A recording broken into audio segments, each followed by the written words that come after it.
Patay ang isang rider matapos sumalpok sa kasalubong na tricycle ang pinapatakbo niyang motorsiklo sa Luna, Isabela. Sugatan naman ang isang high school student matapos saksakin habang nakikipagsayawan sa San Jose, Romblon. Narito ang Ratchada Probinsya.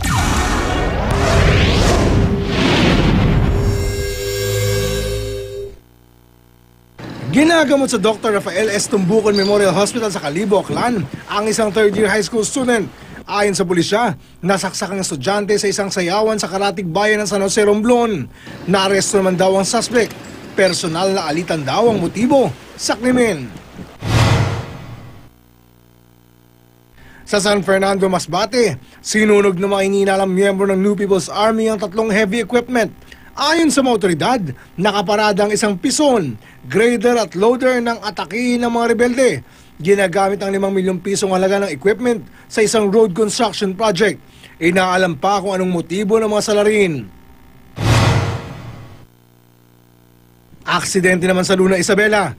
Patay ang isang lalaki matapos sumalpok ang sinasakang motorsiklo sa isang tricycle. Kinilala ang biktimang 19 anyos na si Brian Ercilia. Sugatan naman sa salpukan ng tricycle driver na si Ronald Calong at pasahero nitong si Charito Munoz. Hindi pa tiyak ng pulisya kung anong sanhi ng aksidente.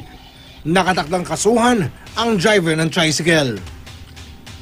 Para sa unang balita, Oscar Oida reporting.